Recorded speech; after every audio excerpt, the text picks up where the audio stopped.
Hello, this is doctor Gopakumar, consultant psychologist. ഇന്ന് സംസാരിക്കാൻ പോകുന്ന വിഷയം ഹൈ ആങ്കറും ആർട്ടിഫിഷ്യൽ എമോഷനും. അതായത് നമ്മൾ പല കാരണങ്ങൾ കൊണ്ടും വീട്ടിലായാലും ഓഫീസിലായാലും എന്ത് തന്നെ സിറ്റുവേഷനിലായാലും നമുക്ക് ചിലപ്പോൾ ഒരു ഭയങ്കര ദേഷ്യം വരുന്ന ഒരു ക്യാരക്ടർ ആയിരിക്കാം. എന്താണ് കാരണം? അതായത് നമ്മൾ ഉദ്ദേശിക്കുന്ന പോലെ കാര്യങ്ങൾ നടക്കാതെ വരുമ്പോൾ, അല്ലെങ്കിൽ ഞാൻ കൊടുക്കുന്ന കമന്റുകൾ നമ്മുടെ കുടുംബാംഗങ്ങൾ കേൾക്കാതെ വരുമ്പോൾ, ഇത് വളരെ ഇമ്പോർട്ടന്റ് ആയ ഒരു കാര്യം. ഒരു ഗ്രഹനാഥനെ കുറിച്ചോ അല്ലെങ്കിൽ ഒരു അമ്മ അല്ലെങ്കിൽ മക്കൾ ആരായിരുന്നാലും അഡോലസൻസ് കുട്ടികളിലും ഈ പ്രശ്നങ്ങളുണ്ട്. അവർ പറയുന്ന കാര്യം അത് നടക്കാതെ വരുമ്പോൾ അത് ഭയങ്കരമായിട്ടൊരു ദേഷ്യത്തിൽ വരുന്നു. ആ ദേഷ്യം കാരണം നമുക്ക് എന്ത് സംഭവിക്കുന്നു? നമ്മുടെ കോർട്ടിസോൾ എന്ന് പറയുന്ന ഹോർമോൺ ഹൈ ആവുന്നു. അതുമായി ബന്ധപ്പെട്ട് ഒരുപാട് സൊമാറ്റിക് പ്രോബ്ലം, അതായത് ശരീരത്തിൽ വരുന്ന ഒരുപാട് ഇഷ്യൂസ് ഉണ്ട്.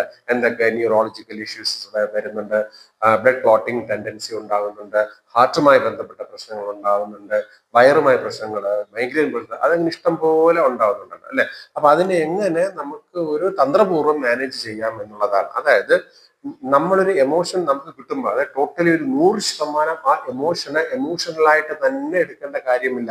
അതിന് ബിലോ ഒരു 50%, അതായത് ഒരു 48-49% മാത്രം ഒറിജിനൽ എമോഷനും അടുത്ത ഒരു 51-52% duplicate emotion. What is duplicate or artificial അല്ലെങ്കിൽ ഡ്രമാറ്റിക് ഡ്യൂപ്ലിക്കേറ്റ് എന്ന് പറഞ്ഞാൽ, ആ ഒരു അങ്ങനെ ഒരു എമോഷൻ എന്ന് പറഞ്ഞാൽ ഒരു നമ്മൾ പ്രിറ്റൻഡ് ചെയ്യുന്നു, നമ്മൾ എമോഷൻ ആണ് എന്നുള്ള രീതിയിൽ പ്രിറ്റൻഡ് ചെയ്യുന്നു. അതായത് ഒരു സിമ്പിൾ എക്സാമ്പിൾ, ഒരു പിതാവ് വരുന്നു. ആ പിതാവ് വരുമ്പോഴത്തേക്കും കുട്ടി കളിച്ചുകൊണ്ട് നിൽക്കുന്നു.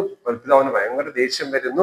എക്സാം അല്ലേ എന്ന് പറഞ്ഞു പുള്ളി ഭയങ്കരമായിട്ട് അങ്ങ് ഫുൾ ആ ഒരു എമോഷൻ എടുത്ത് അതിനെ അക്സെപ്റ്റ് ചെയ്ത് പുറത്ത് ഡെലിവറി കൊടുക്കുകയാണ്. അങ്ങനെ കൊടുത്തു കഴിഞ്ഞാൽ നമ്മുടെ മറ്റു അവയവങ്ങളെ അത് ബാധിക്കും. അതിന് പകരം നമ്മൾ വന്നിട്ട് നമുക്ക് ആ ദേഷ്യം വരുമ്പോഴത്തേക്ക് നമ്മളോടൊരു ക്ലിനീഷ്യൻ പറഞ്ഞിട്ടുണ്ട്, ഒരു ഡോക്ടർ പറഞ്ഞിട്ടുണ്ട്, നമ്മളിങ്ങനെ ഫുൾ ആയിട്ട് എമോഷൻ എടുത്തു കഴിഞ്ഞാൽ നമുക്ക് മറ്റ് ഇഷ്യൂസസ് വരും.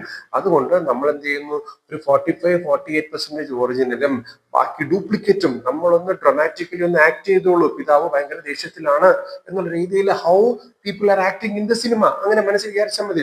അങ്ങനെ ബിലോ 50% ഒറിജിനലും എബോവ് 50% ആർട്ടിഫിഷ്യലി നമ്മുടെ ദേഷ്യമാണ് എന്നുള്ള രീതിയിൽ കാണിക്കുന്നുണ്ടും തെറ്റൊന്നുമില്ല.